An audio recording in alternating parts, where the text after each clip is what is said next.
आइए हम class 12 history chapter 1 का जिक्र करता हूँ, जिसका नाम है ईंट, मानके और अस्थियाँ। इसका अन्य शीर्षक हम दे सकते हैं सिंधु घाटी सभ्यता। सिंधु घाटी सभ्यता शीर्षक देने के पीछे कारण यह है कि यहाँ जो सभ्यता बसी वो सिंधु नदी के इर्द गिर्द बसी, इसलिए इस सभ्यता का नाम सिंधु घाटी सभ्यता भी दे सकते हैं। प्राचीन समय में इस स्थल पर सिंधु नदी के इर्द गिर्द एक प्राचीन लोगों का निवास स्थल था। उनका रहन सहन, खान पान, अपना विचार, अपना एक अलग तौर तरीका हुआ करता था। यहाँ के लोग शहरी जीवन जिया करते थे। अगर मैं इसका काल निर्धारण की बात करूं तो अलग अलग विद्वानों ने अलग अलग इसके समय को बतलाया है, लेकिन अप्रॉक्स 2600 ईसा पूर्व से 1900 ईसा पूर्व सिंधु घाटी सभ्यता का काल रहा, जिसे हम हड़प्पा सभ्यता काल के नाम से भी जानते हैं। क्योंकि जब इन शहरों की खुदाई हुई तो खुदाई में सर्वप्रथम खोजा गया जो शहर था वो हड़प्पा था। हड़प्पा वर्तमान में पाकिस्तान के माउंट गोमरी जिले में। हड़प्पा की खुदाई 1921 में दयाराम साहनी के नेतृत्व में हुई, और एक अन्य शहर जो विकसित और सबसे विशाल शहर था इस सभ्यता का, मोहनजोदड़ो था, उसकी खुदाई 1922 में राखलदास बनर्जी के नेतृत्व में हुआ। यह सभ्यता सिंधु नदी के तट पर स्थित है। अगर मैं बात करूं इस सभ्यता के विस्तार का, तो यह सभ्यता त्रिभुजा आकार में विकसित है और इसका क्षेत्रफल लगभग 13 लाख वर्ग किलोमीटर है। अगर मैं इसके विस्तार का उत्तरी भाग की बात करूं तो जम्मू कश्मीर के मांडा जिले से लेकर दक्षिण में महाराष्ट्र के दमियाबाद, पूर्व में उत्तर प्रदेश के आलमगीरपुर और पश्चिम में पाकिस्तान के सुतका गेडोर तक इसका विस्तार था। यह मेसोपोटामिया सभ्यता के समकालीन प्राचीन सभ्यता था, और इस सभ्यता की विशेषता यह थी कि यह नगरीय सभ्यता थी। अब मैं इसके नगरीय होने और नगरीयपन की खासियत क्या थी इस सभ्यता का, उसका जिक्र करता हूँ। इस सभ्यता के जो शहर थे वो दो भागों में विभाजित थे। पहला दुर्ग और दूसरा निचली बस्ती। दुर्ग में ऊंचे घराने के लोग होते थे, कुछ सीमित घरों का निर्माण किया जाता था, जबकि निचले शहर में असंख्य बस्तियां हुआ करती थी। इसमें विभिन्न वर्ग के लोग रहा करते थे। परंतु मैं देखूंगा कि जितने भी भवन का निर्माण किए गए थे वो नियोजित तरीके से किए गए थे। मतलब पहले प्लानिंग कर लिया गया था, पहले नालियों और सड़कों का जाल बिछा दिया गया था, उसके बाद ही भवनों का निर्माण किया गया था। प्रत्येक भवन में यह ध्यान रखा गया था कि स्नान घर हो, जल निकासी का उचित प्रबंध हो, घर से जो गंदा पानी निकले वो पहले जल कुंड में जमा हो और उसके बाद गली वाले नली में जाए, गली के नली का पानी फिर मुख्य सड़क की नली में जाए और गंदा पानी फिर दूर शहर से चला जाता था। इसके लिए पूरी तरह से प्लानिंग कर लिया गया था। जो भवन का निर्माण किया गया था उसको एक प्लानिंग के तहत किया गया था, जिसमें निचले तल्ले का एक दीवार कम से कम गली के नली से अवश्य जुड़ा होता था, ताकि घर का गंदा पानी नली में जा सके, और नली में जाने से पहले जलकुंड में जमा होता था, ताकि घर से आए गंदा पानी के साथ कचरा उस जलकुंड या मलकुंड में बैठ जाए और केवल गंदा पानी ही नाली में जाए। जो घर होते थे, घरों में स्नान घर पक्की ईंटों के फर्श का बना होता था। घर में आंगन होता था और चारों तरफ से कमरे होते थे। आंगन का प्रयोग संभवतः कताई और रसोई के लिए होता था। नीचे तले के घर में कोई खिड़कियां नहीं होती थी, और जो खिड़कियां होती थी वो दूसरे मंजिले में होती थी। दूसरे मंजिल पर जाने के लिए सीढ़ियों का प्रॉपर व्यवस्था किया हुआ होता था। इसके अलावा इस चीज़ का बहुत ही बारीकी से ध्यान दिया जाता था कि कोई रास्ते से गुजरने वाला राहगीर घर के अंदर ना झांक पाए। इसके लिए निचले तले में ना तो खिड़की की व्यवस्था होती थी, और घर का मुख्य दरवाजा कुछ इस प्रकार से निर्माण किया जाता था कि बाहर से जाने वाला व्यक्ति घर के अंदर झांक ना सके। घर के दरवाजे और खिड़कियां मुख्य गली के पीछे की ओर हुआ करती थी। ये थे घर निर्माण से बातें। अब मैं बात करता हूं यहाँ की सड़कों के विषय में। तो मैंने पहले ही कहा कि यहाँ पर घर निर्माण करने से पहले सड़कों का निर्माण कर लिया जाता था, और पहले नालियों का निर्माण कर लिया जाता था, उसके बाद ही घरों का निर्माण किया जाता था। तो पहले सड़कों और नालियों का पूरे शहर में जाल बिछा दिया जाता था, और प्रत्येक सड़क जो होते थे वो गलियों के सड़कों से इस प्रकार मिलते थे जैसे समकोण पर आकर मिल रहे हों। अर्थात प्रत्येक गली वाले सड़क मुख्य सड़क से लंबवत आकर मिलते थे, संकुल पर आकर मिलते थे, जैसे शतरंज की पिशाच हो, जैसे एक सड़क दूसरे सड़क को लंबवत काटती हो, और इसे हम ग्रिड पद्धति कह सकते हैं। यानी जितनी भी सड़कें थी वो मुख्य सड़क में आकर मिलती थी और लंबवत पर काटती थी, समकोण बनाते हुए काटती थी, जिसे हम ग्रिड पद्धति कह सकते हैं। सड़कें पर्याप्त चौड़ी होती थी, सड़कों पर पानी ना जमे और ना ही धूलकण जमे, इसके लिए भी प्रॉपर व्यवस्था की हुई थी। सड़कें ढालनुमा हुआ करती थी ताकि पानी उस पर रुके नहीं। सड़कों के दोनों साइड नालियाँ हुआ करती थी, नालियों का भी प्रॉपर इन शहरों में व्यवस्था किया जाता था। उसके बाद ही आवासों का निर्माण किया जाता था। नालियाँ, मैंने पहले ही कहा कि घरों के एक दीवार से अवश्य नालियाँ सटी होती थी, यानी घर का दीवार अवश्य नालियों से सटा होता था ताकि घर का गंदा पानी सही से इन नालियों में जा सके। नालियाँ पकी हुई ईंटों का बनाया जाता था और ढकी हुई नालियाँ पूरी तरह से ढकी भी जाती थी। कहीं कहीं पर नालियों की सफाई के लिए चूना पत्थर के स्लैब लगा दिए जाते थे। जरूरत पड़ने पर उन चूना पत्थरों के स्लैब को हटाकर साफ सफाई कर लिया जाता था और पानी दूर कहीं शहर से चला जाता था। यहाँ पर जल निकासी की इतनी सुंदर व्यवस्था थी कि अर्नेस्ट मैके ने 1948 में इस सभ्यता के जल निकासी को उत्कृष्ट व्यवस्था बतलाया था। ये थे यहाँ के शहर निर्माण के तहत सड़कों का निर्माण, नालियों का निर्माण और गृह स्थापत्य। बात करता हूँ हड़प्पा सभ्यता के सामाजिक जीवन का। हड़प्पा सभ्यता मातृसत्तात्मक समाज था, यानी घर का जो प्रमुख होती थी वो माँ ही होती थी। यहाँ के लोग शिल्पकार यानी हाथ से चीज़ों का निर्माण करने का काम करते थे, पूजा पाठ करने का काम करते थे, धार्मिक अनुष्ठान का काम करते थे, व्यापार का काम करते थे। यहाँ के लोग कृषि कार्य करते थे। कृषि में गेहूँ, जौ, चावल, बाजरा, सफ़ेद चना, तिल आदि का उत्पादन करते थे तथा इसका सेवन भी करते थे। ये लोग भेड़, बकरी, सुअर, भैंसा, हिरन आदि से परिचित थे। ये लोग पालन भी करते थे इनका और इनके मांस का भी प्रयोग करते थे। यहाँ के पुरुष और स्त्री दोनों आभूषण के काफ़ी शौकीन थे। पुरुष और स्त्री दोनों कंगन, हार, अंगूठी का धारण किया करते थे।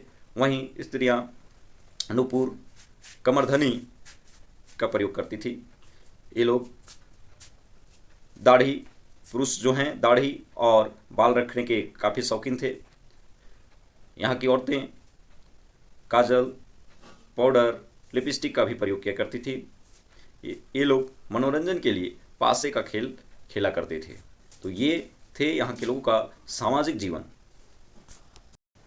अब मैं बात करता हूँ यहाँ के धार्मिक जुड़ाव से। यहाँ के धार्मिक जुड़ाव का पता ताम्रपत्रों पर और विभिन्न मृत भांडों पर बने चित्रों से पता चलता है। मोहनजोदड़ो से मातृदेवी की अनेक मूर्तियाँ मिली और मोहनजोदड़ो से एक शिव से मिलता जुलता देवता का भी चित्र मिला है। तो इनके मातृदेवी ही, क्योंकि मातृदेवी का बहुत से मूर्तियाँ मिली है, तो मातृदेवी इनकी प्रमुख देवी हुआ करती थी। हड़प्पा में एक मुहर में स्त्री के गर्भ से निकला हुआ पौधा का चित्र मिला है। संभवतः इसे उर्वरता की देवी माना गया है। यहाँ पर एक ऐसी भी देवी मिली है जो बिल्कुल ही नग्न अवस्था में है और मुंडों की माला पहनी हुई है, जिससे यह पता चलता है कि लोग इस समय देवी देवताओं को प्रसन्न करने के लिए नर बलि भी दिया करते थे। यहाँ के लोग लिंग पूजा, योनि पूजा आदि किया करते थे। ये लोग रूढ़िवादी थे, भूत प्रेत में विश्वास करते थे। इसके लिए भूत प्रेत से बचने के लिए ताबीज धारण किया करते थे। ये लोग पुनर्जन्म, परलोक में भी विश्वास करते थे। ये लोग वृक्ष की भी पूजा करते थे, सूर्य की भी पूजा करते थे और पत्थर की भी पूजा करते थे। ये लोग पशु पूजा भी किया करते थे, जिसमें कुबड़ वाला सांड इनका पूज्य पशु था। ये लोग धार्मिक जुड़ाव इससे भी पता चलता है क्योंकि मोहनजोदड़ो शहर में विशाल स्नानागार मिला है, जो शायद धार्मिक अनुष्ठान के अवसर पर सार्वजनिक स्नान के लिए प्रयोग किया जाता होगा। तो ये थे इनके धार्मिकता से जुड़े तथ्य। हड़प्पा सभ्यता के आर्थिक जीवन की बात करता हूँ। हड़प्पा सभ्यता का मुख्य आर्थिक पेशा कृषि ही था। यहाँ के लोग मुख्य रूप से गेहूँ, जौ, चावल, बाजरा, तिल, कपास आदि उत्पादन करते थे। कपास को ग्रीक भाषा में सिंडोम कहा जाता है। यहाँ के लोग का व्यापार वस्तु विनिमय प्रणाली पर आधारित था, अर्थात एक वस्तु देने के बदले दूसरा वस्तु प्रदान करती थी। एक वस्तु मिला तो बदले में दूसरा वस्तु देते थे। यहाँ के लोग भेड़, बकरी, सुअर, भैंसा आदि पाला करते थे। यहाँ के लोग शिल्प कार्य में भी निपुण थे। ये ऊनी वस्त्र, सूती वस्त्र, इसके अलावा तांबे, मोहर, बाट, पत्थर एवं तांबे के औजार आदि बनाया करते थे। यहाँ के लोग विदेशों से व्यापार भी करते थे। इसका जिक्र या अंदाजा मिट्टी के पात्रों पर बने नाव और जहाज़ों से लगाया जा सकता है। ये लोग नाव जहाज़ों के माध्यम से व्यापार करते थे, साथ ही साथ बैलगाड़ी के माध्यम से भी करते थे। मेसोपोटामिया, जिसे वर्तमान में इराक के नाम से जानेंगे, वहाँ के एक लेख में मेलुहा से व्यापार का वर्णन मिलता है। मेलुहा अर्थात हड़प्पा सभ्यता का एक क्षेत्र। उस लेख में मेलुहा को नाविकों का देश भी कहा गया। इस सभ्यता में अफगानिस्तान से टीन, सीसा आदि आयातित होता था। वहीं इराक अर्थात मेसोपोटामिया से सोना, दक्षिणी भारत से, कर्नाटक से सोना, उस समय भी राजस्थान का खेतड़ी तांबे के लिए बहुत ही प्रसिद्ध था। इसलिए यहाँ के तांबे और यहाँ की मृत भांड जो अनूठी थी, मिट्टी के बर्तन विशेष किस्म के थे, इसलिए यहाँ की संस्कृति को गणेश्वर और जोधपुरा की संस्कृति भी कहा गया। ये लोग आभूषण भी निर्माण करते थे। मोहरे, बाट के अलावा मिट्टी के बर्तन का भी निर्माण करते थे। ये लोग शिल्प उत्पादन के लिए दो प्रकार की नीतियाँ अपनाते थे। एक अभियान भेजते थे, दूसरा जिस क्षेत्र में जिस कच्चे माल की प्राप्ति हो रही है वहाँ पर आवास का निर्माण करके वहीं पर उसका निर्माण कार्य करने लगते थे। जैसे नागेश्वर और बालाकोट जो कि समुद्र के काफ़ी किनारे थे। नागेश्वर भारत का गुजरात राज्य में और बालाकोट पाकिस्तान प्रांत में पड़ने वाला क्षेत्र है। ये समुद्र से काफ़ी नज़दीक थे और यहाँ से शंख आसानी से प्राप्त हो जाता था। तो ये लोग वहीं पर आवास बनाकर शंख से चूड़ियाँ का निर्माण करने लगते थे। इसके अलावा पच्चीकारी और करछियाँ का भी निर्माण करते थे। तो ये थे आर्थिक जीवन।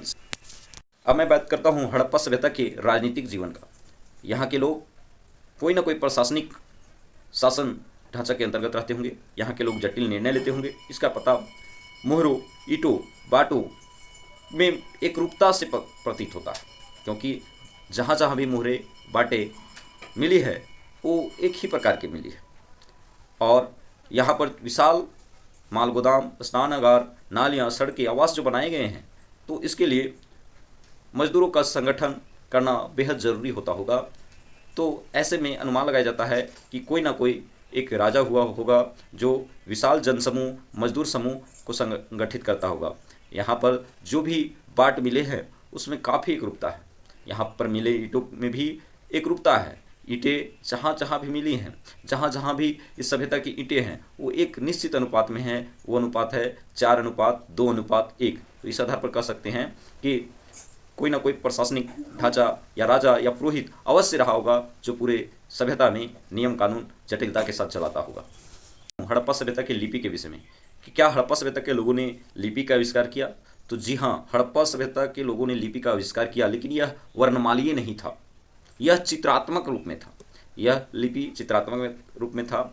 यहाँ के लोग दाएं से बाएं ओर इस लिपि का लिखने में प्रयोग करते थे। यह चित्रात्मक लिपि था। दाएं से बाएं ओर लिखते थे, जैसे खरोष्टी लिपि दाएं से बाएं ओर लिखा जाता है। इसका अनुमान बाएं ओर संकीर्णता होने के कारण अनुमान लगाया जाता है कि दाएं से बाएं ओर लिखी जाती है। इस लिपि के करीब 375 से 400 चिन्ह मिले हैं, लेकिन एक पंक्ति में अधिकतम 26 चित्र मिले। तो ये था यहाँ की लिपि से संबंधित बात। अब मैं बात करता हूँ हड़प्पा सभ्यता में मिले बाटों के विषय में। यहाँ के लोग विनिमय बाट के द्वारा ही किया करते थे। यहाँ दो प्रकार के बाट मिले हैं, एक द्विआधारी और दूसरा दशमलव प्रणाली के बाट। द्विआधारी का जो मान था कुछ इस प्रकार से बढ़ता था, दुगना होकर बढ़ता था, जैसे 1, 2, 4, 8, 16 इस प्रकार से क्रमागत रूप से बढ़ता था। और इसका सबसे ऊपरी मान जो था 12,800 था। वहीं दशमलव प्रणाली 10 के गुने में बढ़ता था, जैसे 10, 100, 1000, 10,000 इस प्रकार से बढ़ता था। ये यहाँ के बाट सामान्यतः घनाकार होते थे। अब मैं बात करता हूँ मोहनजोदड़ो में मिले विशाल स्नानागार। इस स्नानागार का प्रयोग सामान्यतः लोग धार्मिक अनुष्ठान के अवसर पर, कोई पूजा त्यौहार के अवसर पर सार्वजनिक स्नान के लिए क्या करते होंगे। इसमें इस स्नानागार का जो बनावट था वो आयताकार था।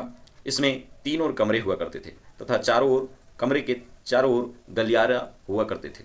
इस जलाशय में उतरने के लिए उत्तर और दक्षिण दिशा में सीढ़ियाँ हुआ करती थी तथा कमरे के में एक कमरे में एक कुआं का भी साक्ष्य मिला है, जिससे यह अनुमान लगाया जाता है कि इस कुएं का प्रयोग पीने के पानी के लिए प्रयोग करते होंगे।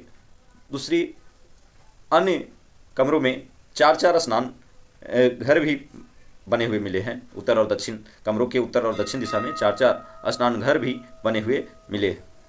तो ये थे मोहनजोदड़ो के दुर्ग में मिला स्नानागार के अवशेष का प्रमाण, बनावट।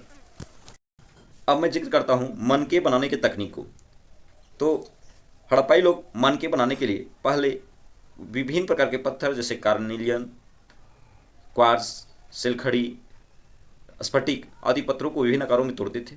उसकी घिसाई, पॉलिश बहुत बारीकी से करते थे और उसके ऊपर सिलखड़ी नामक मुलायम पत्थर का लेप भी लगाते थे तथा उसे बहुत ही बारीकी से छिद्र भी करते थे। इस मनके अर्थात माला में छिद्र करने के लिए भी विशेष ध्यान रखते थे। इसके अवशेष भी, मनके में छिद्र करने के अवशेष भी चनहुदड़ो, लोथल, धौलावीरा से मिला है। इस मनके को गहरा लाल करने के लिए आवश्यकता पड़ने पर आग में पकाते भी थे। मैं बात करता हूँ यह सभ्यता जो करीब मेसोपोटामिया सभ्यता के समकालीन था, उसका विनाश कैसे हुआ। तो व्हीलर के अनुसार हड़प्पा सभ्यता या सिंधु घाटी सभ्यता का विनाश का कारण आर्यों का आक्रमण था, व्हीलर के अनुसार। वहीं जॉन मार्शल एवं अर्नेस्ट मैके ने इस सभ्यता के विनाश का कारण बाढ़ बताया। वहीं ऑरेल स्टाइन ने इस सभ्यता के विनाश का कारण जलवायु परिवर्तन बतलाया है। इसके अलावा अन्य विद्वानों ने अन्य रीजन भी दिए हैं, जैसे राजनीतिक अस्थिरता, बाढ़ आना, जलवायु परिवर्तन। इसके अलावा नदी के मार्ग में परिवर्तन, सूखा, भूकंप, सुनामी आदि संभावित कारण है। हड़प्पा सभ्यता के विनाश का एक कारण यह भी लगाया जाता है कि अत्यधिक वनों की कटाई के कारण भी इस सभ्यता का अंत हुआ होगा। अब मैं बात करता हूँ इस चैप्टर से जुड़े हुए महत्वपूर्ण तथ्य जो एग्जाम में पूछे जाते हैं। जैसे सर्वप्रथम 1826 में चार्ल्स मेसन ने हड़प्पा सभ्यता की यात्रा की और टीले होने के संकेत दिए। तो मोहनजोदड़ो का अर्थ होता है मृतकों का टीला, जिसकी जानकारी सर्वप्रथम चार्ल्स मेसन ने दिया। बाद में 1853-54 में इस क्षेत्र की खुदाई हो रही थी रेलवे ट्रैक बिछाने के लिए कनिंघम महोदय के नेतृत्व में। तो बहुत से पुरानी वस्तुएं मिले। तो पुरातत्व विभाग के प्रथम सर्वेयर जनरल अलेक्जेंडर कनिंघम थे। बाद में 1921 और 22 में हड़प्पा और मोहनजोदड़ो की खुदाई हुई। तो हड़प्पा दयाराम साहनी के नेतृत्व में खुदाई हुई और मोहनजोदड़ो राखलदास बनर्जी के नेतृत्व में खुदाई हुई। हड़प्पा रावी नदी के तट पर है, वर्तमान में पाकिस्तान में मोंटगोमरी जिले में। वहीं मोहनजोदड़ो पाकिस्तान के लरकाना जिले में है और सिंधु नदी के तट पर है। चनहुदड़ो की भी बात करें तो ये भी सिंधु नदी के तट पर है। चनहुदड़ो से मनके में अर्थात माले में छिद्र करने के उपकरण मिले। अगर मैं बनावली की और चोलिस्तान की बात करूं, बनावली जो हरियाणा में है और यहाँ से मिट्टी के हल का साक्ष्य और जौ के बाली का साक्ष्य मिला है। वहीं पर चोलिस्तान से भी मिट्टी के हल का साक्ष्य मिला है, जिससे यह अनुमान लगाया जाता है कि कृषि के लिए हल का प्रयोग किया जाता होगा। राजस्थान के कालीबंगा जो घग्गर नदी के तट पर है, यहाँ से यज्ञवेदियाँ और जुते हुए खेत के साक्ष्य मिले। कालीबंगा अर्थात काले रंग की चूड़ियाँ, तो यहाँ काले रंग की चूड़ियाँ भी मिली है। अगर मैं बात करूँ हड़प्पा और मोहनजोदड़ो, तो ये जुड़वा राजधानी कहे जाते हैं सिंधु घाटी सभ्यता के। ये 2 बड़े शहर थे वर्तमान में पाकिस्तान में। अगर वर्तमान में भारतीय क्षेत्र सिंधु घाटी सभ्यता का सबसे बड़ा भारतीय क्षेत्र कहा जाए तो अभी राखीगढ़ी है। वैसे तो सबसे बड़ा विशाल शहर मोहनजोदड़ो है जो कि पाकिस्तान में है, लेकिन भारत में अगर बड़ा क्षेत्र कहा जाए तो राखीगढ़ी है। यहाँ पर खुदाई में अलग अलग कब्रगाह मिले हैं, जिसका नाम R37 समाधि R37 और समाधि H है। यहाँ पर जो बाट बनाए जाते थे चट नामक पत्थर से बनाए जाते थे। जो विशाल स्नानागार मिले, माल गोदाम मिले, वो मोहनजोदड़ो में मिले। सिंधु घाटी सभ्यता की भाषा सिंधी थी। मोहनजोदड़ो से बात करें तो मातृ देवी की मूर्ति मिली है। इसके अलावा पशुपति का भी मूर्ति जो शिव के समतुल्य हैं वो भी आपका मोहनजोदड़ो से मिला है। अगर मैं बात करूं कि स्त्री के गर्भ, एक मुहर में स्त्री के गर्भ से निकला हुआ पौधा का, एक मुहर पर स्त्री के गर्भ से निकला हुआ पौधा का चित्र अंकित है तो वो हड़प्पा से मिला है। धौलावीरा जो आपका गुजरात में है वहाँ से जलाशय के साक्ष्य मिले हैं, तो इससे पता चलता है कि सिंचाई के लिए जलाशय का भी प्रयोग होता होगा। वहीं नहर के भी साक्ष्य मिले हैं अफगानिस्तान के सोतुरघई, सोत से रिलेट कर लेंगे सोतुरघई, तो सोतुरघई अफगानिस्तान के सोतुरघई से नहर का साक्ष्य मिला है, सोत से रिलेट हो जाएगा सोतुरघई, वहाँ से नहर का साक्ष्य मिला है। वहीं धौलावीरा जाकर धोला, इस तरह से रिलेट करेंगे तो धौलावीरा से जलाशय के साक्ष्य मिले हैं। सेलखड़ी नामक मुलायम पत्थर होता था जो संभवतः मोहरे बनाने के लिए प्रयोग किया जाता था, ये भड़ौज से मिला है। और मोहनजोदड़ो में 700 कुएं के साक्ष्य मिले हैं।